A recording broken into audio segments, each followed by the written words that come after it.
Everyone. Oh, our meeting is officially being recorded. It is 8:05, so we're going to go ahead and get started tonight. First, I just want to say a big hello to everybody. Thank you so much for coming and joining us. My name is Katy Reynolds. I am a licensed professional counselor and certified trauma and resiliency practitioner with ChildSavers. I am on our school-based team, so I function out of an RPS school site. That's where my office normally is during normal times.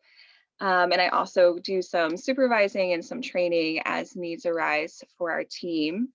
And tonight I'm going to be here with you guys talking about what to expect as we move forward into this crazy world coming out of the COVID-19 pandemic climate, which has been a crazy time. So let's see, and I am kind of a one-woman show tonight, so I'm going to be trying to monitor chat. I have a couple of friends in the audience who might help us out if it comes down to it, but it can be a little difficult to navigate doing all at once while presenting some materials on my screen. So if you have any questions or anything that come up, please put them in the chat. We'll also break at a few points to just invite some conversation and hear some questions directly throughout. So if you want to save your questions or comments for them, that's another opportunity where you could unmute at that time and then share out. So as I mentioned, this is part of our re-entry and reopening with children bedtime brown bag series. This is week 2 of 3. So tonight we're going to be talking a lot about child development during transitions. And before I go any further, I just want to say a big shout out to our partners, Ernst Young, who helped make this possible, this whole series possible for us. And not only to make it possible to bring the material to you, but also to bring it to you for free, which is incredible and so exciting. So thank you so much to Ernst Young for making that happen. We also had some panels at the beginning of the series, and we're going to have another one at the end. So next week, we're going to be having our 3rd week of this series where we'll talk about modeling and use of self for during transitions. And then we'll finish it out with another panel to wrap up. Before we go any further, this might be a good time to just kind of start with a grounding exercise, just to kind of make sure we're all present here in this space and just ready to talk and share together. Today, I want to encourage and try to practice an exercise that is usable for all ages. So this one really leans on the senses. So first, I want you to just take a moment and make sure your seat is really connected with wherever you are. So for most of us, I think we're sitting. Make sure your bottom is really connected and your feet are planted if you are sitting or standing. And I want you to just take a look around your space and find 5 things that you can kind of identify in your brain that you see.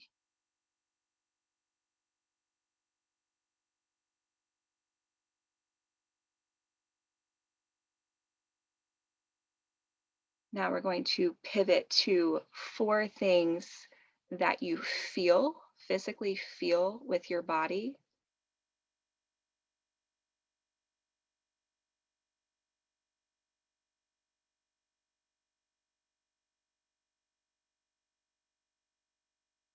Three things that you hear.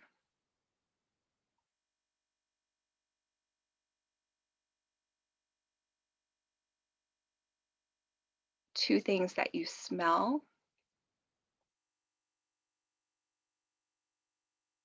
And one thing that you taste. And then we'll just kind of take a deep breath and come back together. I like that one because it is really easily usable in any space that you're in. And like I mentioned, it's also really adaptable to pretty much any age. Obviously, I mean, the super, super young ones, it'll be hard for, but even around age 1, kids can start to think about what do they see in their environment and what they might hear. So tonight we're going to be talking about and exploring how development impacts a child's perspective of transition. We're also going to learn about how important safety is for kids' ability to learn and flourish. And we're also going to consider what children have been learning during this experience. I know there's a lot of talk out there and concerns about what's been missed and all of the learning that's been lost. But I think sometimes in our focus on that, we're missing out on what has been taught and what kids have been learning. So let's take a second. Oh, this is the wrong slide deck. I have some extra text in here, but that's okay.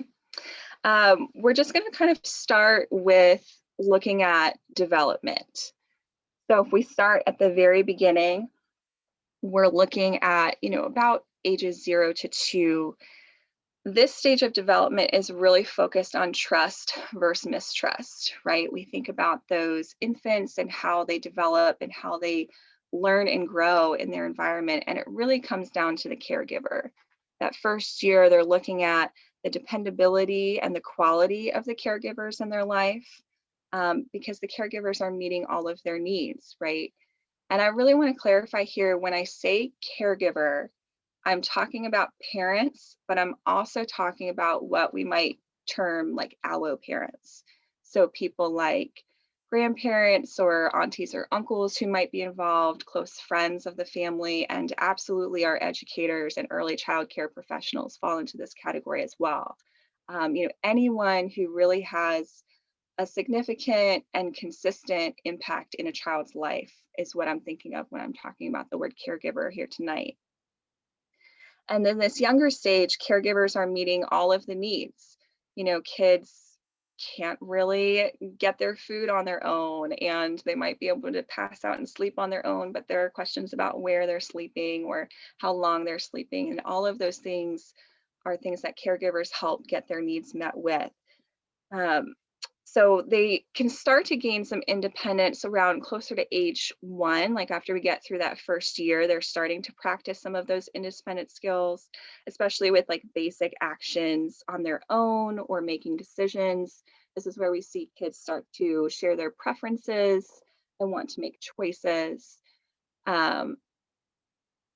So from around age 1, we start to get that toddlerhood, right? I think we all know a lot about. I'm feeling it really hard right now. I have a toddler in my life, and it's a big area where there's a lot of choice and voice considerations happening. Then if we think about going a little bit older to ages 3 to 5, we're starting to grow into independence and mastery. Successes in their earlier stage in development start to lead to those feelings of autonomy. We see a lot of physical growth in this age too. They're starting to have more motor skills and just do bigger things on their own. They're more capable. Things like naps, potty training, that kind of stuff. And we also see that this is where a lot of kiddos start to enter school systems and start to adjust to more folks out of the home, more of those allo parents, more changes in routines and schedule happen a lot in the 3 to 5 age. Some of our kiddos will wait until closer to 6, but a lot of them start to experience it here if they haven't already at younger ages. This is a big phase where encouragement is really important because they're growing a lot of that independence and mastery. We want to encourage and help build that sense of competence throughout. And as we kind of keep moving forward around ages 6 to 9, now we're talking about contributing more and producing tasks. So we have a strong sense of we're building competence. Again, encouragement is really, really important at this age because we want to keep building on the sense that the child knows how to care for themselves, knows what to do, knows how to participate in the communities around them, including their family system. They're also gaining a sense that the world is bigger than they thought it was. There's more possibilities because as they start to get older, they're involved in more systems and they're also gaining more awareness outside of those close family systems or school systems that they were raised in. We get a little bit further on into the preteen stage, which everyone starts to love that. There starts to be some pushback, right? And this is a really natural part of development because we start to begin to explore a sense of self and personal identity. And when I'm talking about identity here, I'm really thinking and talking about the beliefs and values and ideals that shape and guide a person's behavior. So, as we start to build this identity, Erickson might even talk about the importance of ego identity, which is that conscious sense of self as well. That's starting to form here by just exploring and taking on different visions of the world and opportunities. Going into more of the traditional, what we think of as teen age, 14 and 19, we're going to start distancing from adults. We're continuing into that personal exploration, and here's where we start to push back and differentiate self from others. We're in this stage, personal identity is shaped by interactions and experiences with others. We also see a lot at this stage, big questions around intimacy versus isolation. This is where we're going to start to experiment with relationships and needing to try out having close, committed relationships. Oops, I've got something popping up on my screen. um, and without that, it can lead to concerns about isolation and loneliness. So trying to form those at this earlier age is really important as a practice experiment, if nothing else. And then you'll notice that we also have ages 19 to 26 on here, which most people do not think of this age group as children. But this is really our emerging adult population. And really why I have them on here too is because our brain doesn't fully develop and stop growing until around age 26. So when we think about childhood development, it's really important that we consider this group too. I think a lot of times we think, oh, they're 18, they're ready, they have all the skills, let's just let them go, they'll be fine. But really, these folks are still learning in a lot of ways. They're still practicing things. And all of these stages really build on each other, right? These pieces that we learn along the way are not just separate pieces we can pull from. If we don't have that, for example, that development of trust with caregivers at an early age in that 0 to 2 range, for example, it's difficult to, it's not that it's impossible to come back and grow that skill later, but it is difficult to move forward and have the skill the same way that you would if you developed it earlier. It does take time to go back and restructure that and relearn the skills that might have been lost or might not be as strong. I wanted to kind of take some time here and see if we could just check in with who's in the room. I'm seeing some chat stuff here. Got some folks saying they're glad to be here. Lots of stuff. We have a parent. Thank you, Kaylee, for sharing who's here.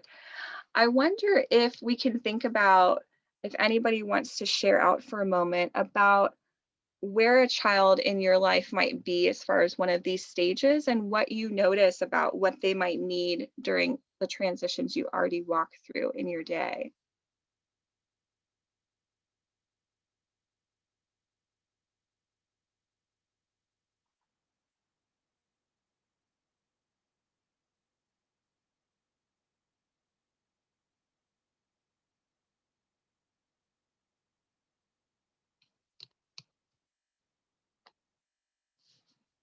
Okay.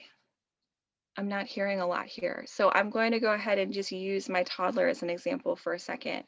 When we think about needs and transitions, well, first of all, I can't believe I haven't said it already. I know we talked about it a lot last week as well, but routine is so important for all of these ages. We're going to get to a slide in a second where we talk about all of it, but routine is so important. And so when I think about my toddler who's 2, routine is one of the first things I think of when trying to prepare for transition, which is helpful, except for when there might be something that I can't predict coming up, right?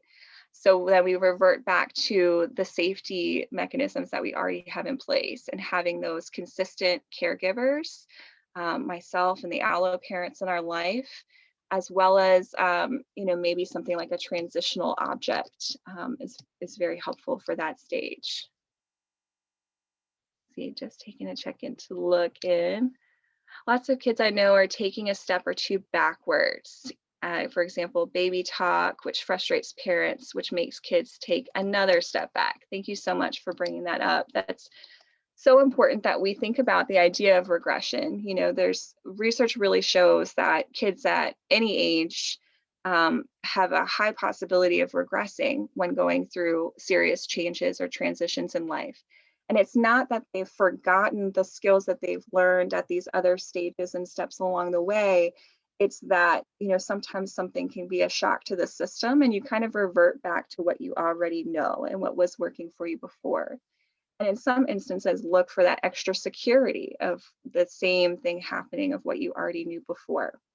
So, for example, we might see situations where we have someone in the 6 to 9 age range who is most likely potty trained, right? And a serious transition or change can come up, and we might see them regress and return to some bedwetting or some other behaviors that we see in earlier stages.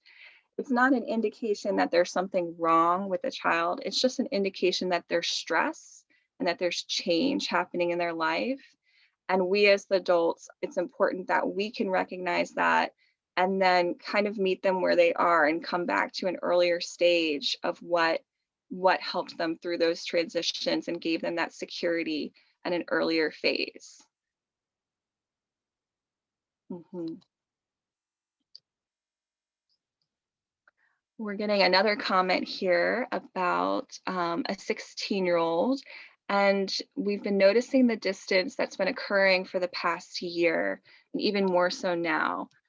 She also has a 21-year-old, and she can see the emergence into adulthood, but sort of resorting back to some of those teenage-like behaviors. Yes, that's a really, really great example. And I wonder too if I can ask you more about that as far as with maybe let's go with this 16-year-old if you feel comfortable doing with it. So we know that they're more at that teenage phase where they're differentiating and pushing back in order to get self, but what might be something that we could do that was helpful for them at an earlier stage that might help them during this phase of transition? I think sometimes engaging in projects together can help with some of the relational kinds of things that I've noticed. Some of the distancing. It's not a negative thing. I've just seen the emergence of wanting that autonomy a little bit more. Yeah. And it's interesting to watch it because he used to come in and watch TV with us. Now he's kind of retreating in his own room and on the phone and doing things like that. But Yeah. I think it's kind of we engage better, I guess, or we're more likely to engage if there is a common thing that we're kind of working on together or needing to talk about or something like that. Yes, I love that. I love too that you really split that it's not a negative. This is something we know is normal for his stage of development. It can sometimes freak parents out though, right? Like especially if Yeah. you're used to that kid who's really engaging and suddenly we got a little bit older and there's some transitions happening and they just pull back. And then we can't see as much as parents or as allo parents. It's very stressful for us. It can be very triggering. But I like that you're coming up with solutions that really bring the connection back together. It sounds like you're offering opportunity to rejoin should he want to. And so he's really knowing that that safe space and that safe connection is there, is still consistent, is still reliable, and I can still engage with it if I want to or need to. It's amazing. Right. Yeah. Thank you so much for sharing out. I'm seeing we have a few other examples that came up in the chat as well. A new baby in the house. Can we just say that is huge? New babies, new pets, changing houses, all of those kinds of big big things where the whole environment is shifting, right? The whole setup that had been established with the caregivers has shifted. It can be very, very difficult. And yes, you're exactly right, Linda. We do often see children regress back to that earlier stage and try to kind of mimic the new baby in the house, and see if they can come back to that earlier stage themselves as far as the support they're receiving from those around them. Practicing what to do when there's an unexpected change in the routine can help when there is a change. Finnegans, I'm wondering if I can call you in on that. Can you share more with us here? Sure. Okay. It's more like teaching them at their whatever age developmental level they're at, like how to process the emotions in the moment, Yes. and then how to come up with a game plan Mhm. that works for everybody on the spot. Like it gets them involved and teaches them ownership of their reaction in the moment. Yes. That's amazing. I think you put that so beautifully. I just want to really highlight it and put a stamp and a seal of approval on that. Yes. Really walking through ahead of time, right? I mean, that's like, I think one of the biggest pieces there is we can always come back afterwards and say, hey, we know this was big, we want to help you process it, we want to help you work through it now. But getting ahead of it, getting that proactive piece of, hey, there might be some change that comes up and we're not really sure what all of that means, but here's what we do know. Let's problem solve together, let's figure it out. Really getting their voice in there, really hearing what their concerns are. Absolutely. Absolutely. I see one more example of it sounds like an adult who we saw kind of struggle with that, with the maybe the relationship piece and feeling a little more isolated and depressed after living on their own. Yeah, we come from, these systems where we do such a good job when the kids are young of they're involved in all of their things. They have all the systems already in place, school, family, friends, they're kind of naturally set up. And then afterwards, we're like, here you go, recreate it. Good luck. And it can be very difficult to recreate those systems independently on their own. And it can cause some challenges. Thank you so much for sharing that. We hope to avoid that, but we know that it's there. We know that it's real. So when we look at across all ages and stages, and I think someone said there, I just kind of want to mention that there is someone's biological age, and then there's also someone's developmental age, and they're not always in line as well. So that's something to consider. Like when we get clients, sometimes it might be, oh, okay, they're 10 on paper, but then we might get to know them more and see how they present and hear about their history. And we're like, oh, okay, this kid is actually more developmentally like 6. And so that's something to consider as well when we're talking about across all the ages and stages. These are things that apply to everyone. But when you're thinking about the specifics of the child, don't just look at the number. Don't just look at their birthday. Look at where their milestones are. What stage do they feel like they're into you? Where there might be gaps. That'll help also give you an idea of what resources and strategies to pull from. But across all of the ages and stages, safety is paramount. We can't move forward without feelings of safety. It just is very detrimental to how we grow, literally, biologically, physically, emotionally. Um, the importance of safety is also not just physical, it's emotional, it's mental. And we really have to have that as a foundation to learn, grow, and flourish. This question came from me from my boss, actually, who's on the call, but I wanted to share it with you. He asked, how do we provide safety for our kids as they're developing within a viral pandemic and within a time of social upheaval and political polarization? And I was like, man, I saw that question and I was like, as a parent, I immediately go, I don't know. I don't know how to do all of that. That's a lot to take on. That is a lot to be responsible for. And the answer is you don't take it all on. You can't take all that on. There are so many things outside of your control that it's just not possible for you to be the one to shift all of these things. So it's important that when we think of safety, we're also thinking about our sphere of influence and our sphere of control. What do we really have it within our immediate sphere of control to shift or change or touch? I do not have the ability to change who's the president or to change COVID-19 being in my community. But I do have the ability to turn off the news or, stay inside for a week if there's been an exposure and I'm concerned about it. So it's really looking at where your sphere of control is and reverting back to that safe sense of family and home that you've already created and established.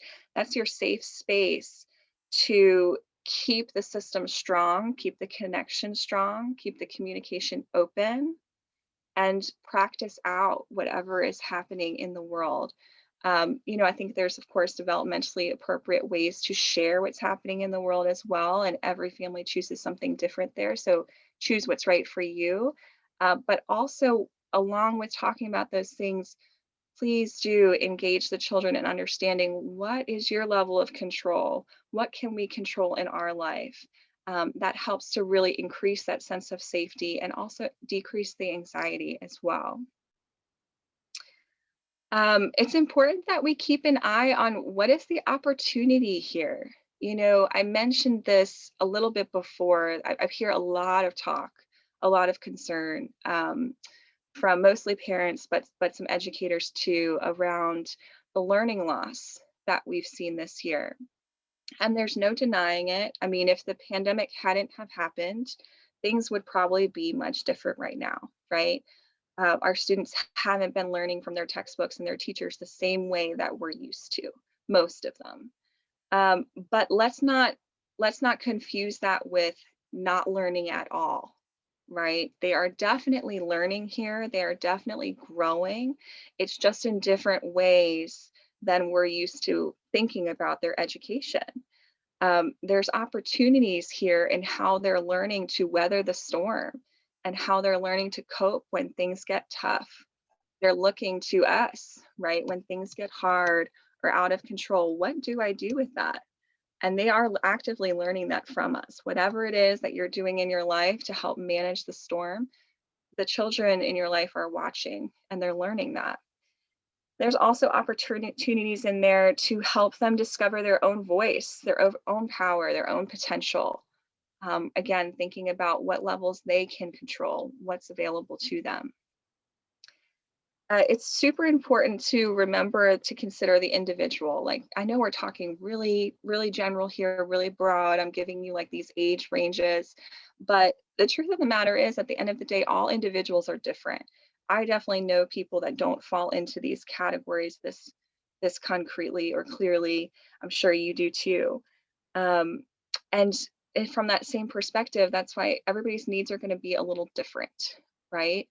And for that reason, we're likely to also see what I've heard referred to as the popcorn effect, right? It's very unlikely that we're going to see all of the kids pop off all at the same time. It's not going to be, the next school year hits and day one, all the kids are just losing their minds. We are definitely going to see kids that can walk through this and handle a lot of this, or appear to, right? Process it differently, and then it'll pop off when an additional stressor comes in. So just know that for your family, for your classroom, there's probably going to be a staggered impact here, a continued learning that has to happen over time. This is not going to be, a month from now, we're good. Everybody's transitioned, everything's cool. We've gone through an experience here that's lasted, over a year at this point, and it's still happening. So it's going to take us time coming out of this. At the very minimum, we're talking months. On the outset, we're probably talking years. And anybody who remembers 9/11, or we've also, of course, had other big impact events like that, but 9/11 is just a more recent one that comes to mind where things changed and we felt the impact of that for a long time. And that was a singular event on a singular day, right? And here we are talking about a much wider scale challenge faced by many more people across the globe. The impact has been arguably much greater. So we're looking at a really long-term game here. And it's so important that as we think about the individuals here, that we think about the demands placed on each individual. That's how we're going to really figure out what everybody needs and how to best support. It's really going to be, our response is about considering the demand and the level of support that each of our children have been experiencing both during and after this experience. And last, it always starts with us. It always starts with yourself. If you are ever in doubt of what can I do? What am I supposed to do in this instant? I don't have the answer, which, by the way, everyone thinks and feels, I think and feel that. You start with you. You start with noticing where you're at and what you need, and you respond to that need. And especially if you have children around you, sharing that verbally, acknowledging it, naming it, really helps to normalize the entire experience for them. And also, again, you're giving them a clear way of how to work through it and repeat your pattern moving forward, because they're going to learn from you either way. But when you share it and name it, they're going to learn a much clearer sense of how to walk through it. I like this picture of the lighthouse too, because, you know, I think we've heard the idea of like helicopter parents kind of always being there trying to avoid the chaos and the stress. But the truth of it is we can't. We're not going to be able to control everything. We're not going to be able to avoid the chaos and the stress for all of the kids all the time. That's just not how it's going to work. So instead, I want you to start to think of yourself as a lighthouse. This is the ideal situation. If we could have a perfect situation, there's still going to be storms because we're not going to be able to control that. But we can be that lighthouse. We can be that sense of security that the kids can see and lean on and come to and connect with and have a sense of security even from afar, to know just where they stand and how to weather the storm, and that they will weather the storm, that they will get through this. I'm seeing some talk in the chat, so I just want to kind of check in and see what we're talking about. A lot of yes, the feeling of safety, or the question of safety, can be so overwhelming.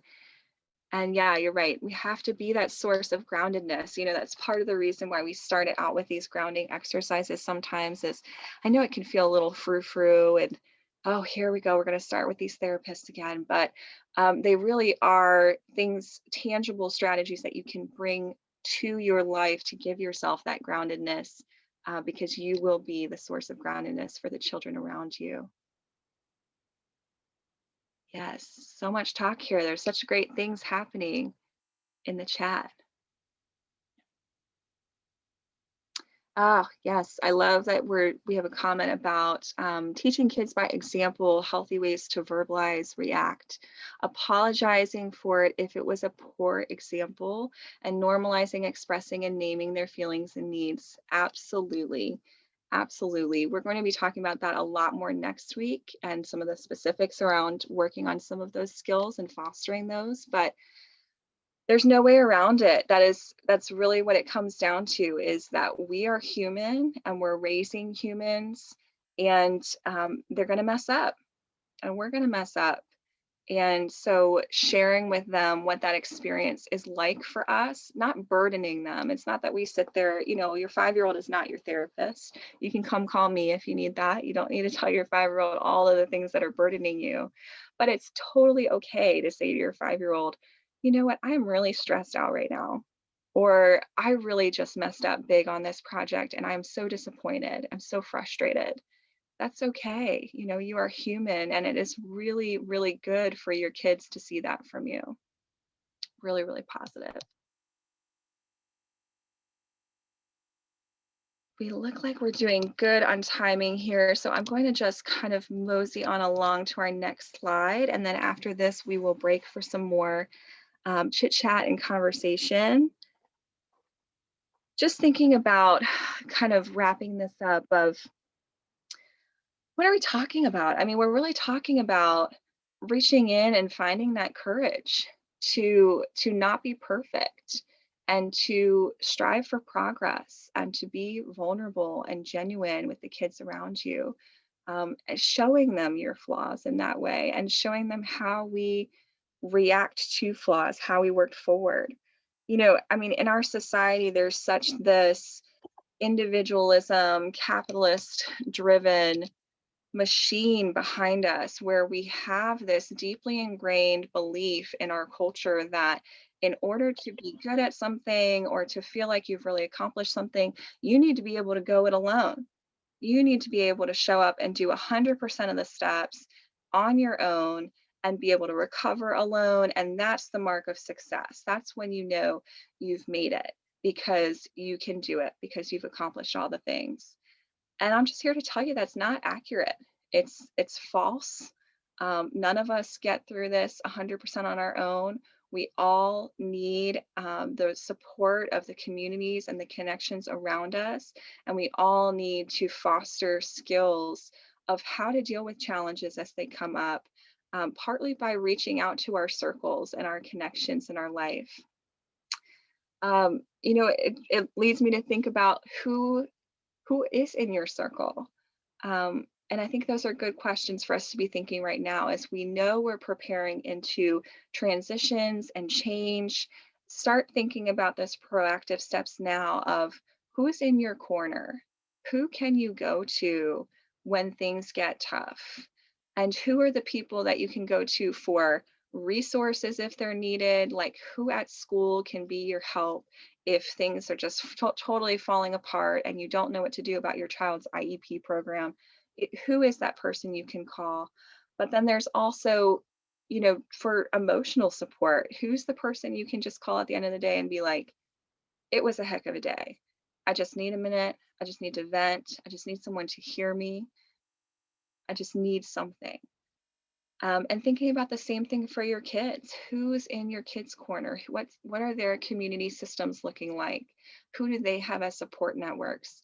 You know, obviously, we've talked a lot about, and we'll continue to talk about how important it is for our parents and our allo parents to be a part of those support circles. But there's other people in the kids' life too, right? Their teachers, their friends, other community members who might be present, or family members who might be present. So important. You know, at the end of the day, managing transition, kids manage transition best when adults have predictable routines and clear expectations, help them learn to manage and express emotions, have realistic expectations based on their developmental age and things like their temperament and personality, and encourage and reinforce effective coping skills. And that's really what it comes down to. That's going to be what helps get our kids through the transitions the best.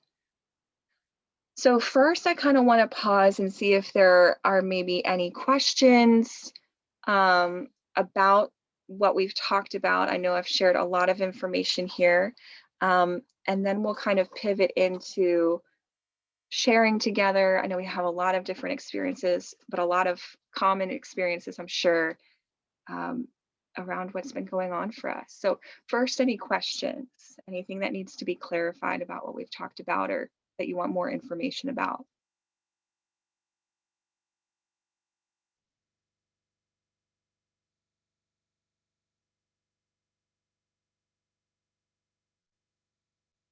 Okay, that's good. I like knowing that we were clear. At least that's what I'm hoping. I'm hoping that's the goal. If questions or concerns do come up, please just go ahead and email myself or Annie, and we will make sure that we respond to your questions accordingly. We want to make sure you have the resources to get any information to you that you need. Oh, yep, we already have a note about more resources to help set routines. Yes, please reach out. I can make sure that we get some of that to you.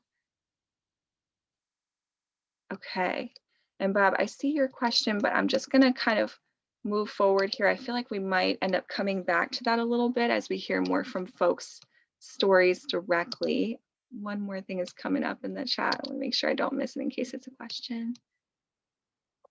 Oh, it's not popping up on my screen. Okay, we'll come back to it in just a second. So here, at the end of our talks, we did this last time, and we have some space to do it today as well, which is great. Just some reflection questions to get us kind of starting to think about, and we don't have to necessarily share out specifically on these questions, but I wanted to leave you guys with some space to kind of go back and reflect on your own as well, in order to help kind of prepare and consider what would be most helpful for you and the kiddos in your life as you walk through this time of great transition and change. So this will be the space where we have time to share out. So if you would like to join in the conversation, I invite you to type in the chat, or you feel free to unmute yourself. I'd love to hear your story.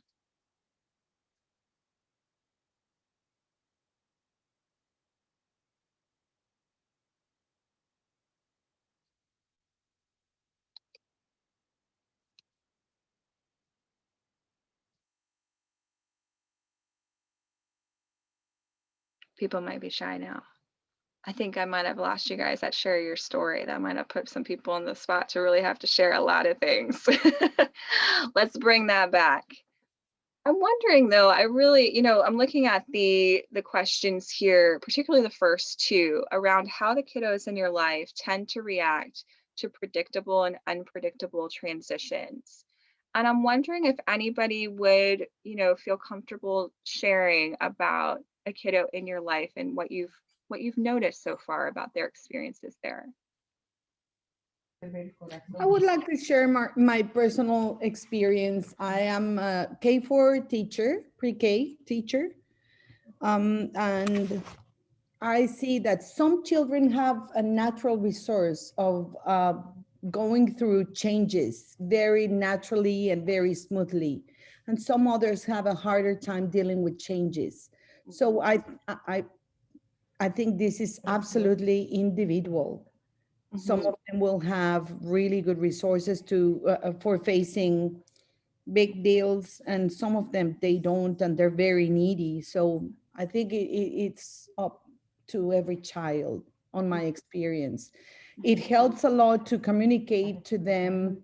So predictable situations are easier for them because they know what to expect. And as you were saying in the beginning, any routine will help them to get adapted and to flow, to feel safe, to know what comes next. But there's things that we cannot plan, right? So it's kind of hard sometimes. In a daily basis, there will be things that are unpredictable, but there are simple things that we can deal with. And some of them are harder, and some of them will be able to deal with them, and some of them will need some support. And so as a teacher, I know that I have to be supportive. And with the time that I've been with them over the school year, I feel provided with the knowledge of each individual needs. And then we as adults should be there for them to provide what they need on the moment. So that is in my own experience. Yeah.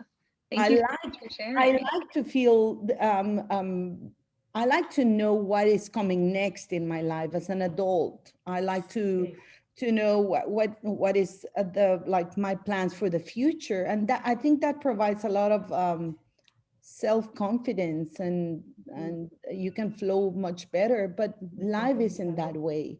So I think it's a skill that we have to develop.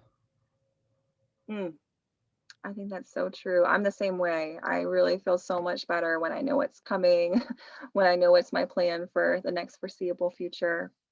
Um, and I think you're exactly right that when unpredictable transitions come up, we revert back to those safety nets we've already helped establish, which really comes back to the relationship, right? Time and time again, the relationship and the routines as best we can manage to keep consistent, those pieces keep us going through, because when we know what's coming next, when we can have that predictability on some level, that helps to decrease our anxiety. So if we're talking about situations that are unpredictable, the most we can maintain those routines to try to keep some sense of normalcy and the same connections, right? Coming back to those consistent, reliable connections. Absolutely key. Thank you so much for sharing. So I'll share next if that's okay. Yeah, step right in. Thank you. So I have twins. They're 9 years old. One of them is pretty flexible, and the other one is a little bit more rigid and has a harder time going through unpredictable transitions. And so what I do is I do as much front loading as I can. I tell them what we have planned for our day, or at least within the next couple of hours.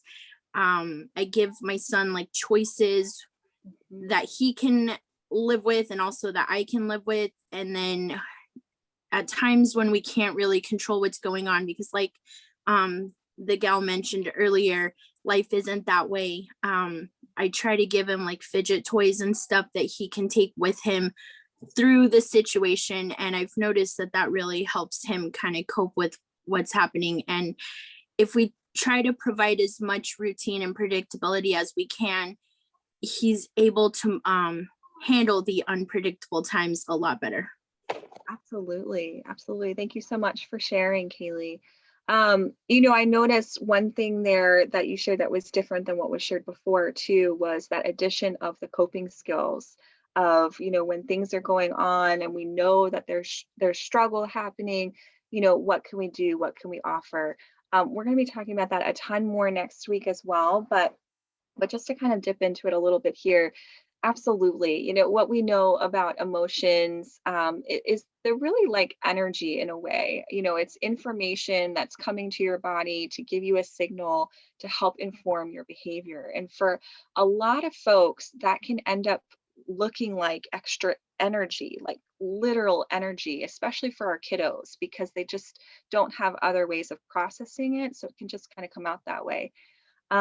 So giving them, helping them practice ahead of time, again, that's huge. But exploring and teaching opportunities for effective coping skills can be huge, especially when those unpredictable transitions come up, because you already have that skill kind of built in. Absolutely. Thanks so much for sharing. On that note, there's something that I thought would be good to add is explaining to kids, because I've found that even like preschoolers understand the concept of flipping your lid. Yes. And how they are no longer able to talk and rationalize right now. They are too busy in panic mode. And they actually respond really well to that I have found. So just simply explaining to them what's going on right now and how their body is and brain is reacting can actually it can really help them process and get to a different space. Yeah. It helps a lot. It really can. Yeah.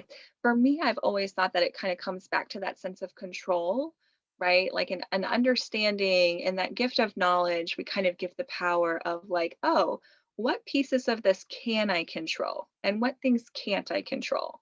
Which parts of this are just a biological reaction that I kind of have to let happen? And then where are these pieces where I can find control in it? Absolutely. Yeah.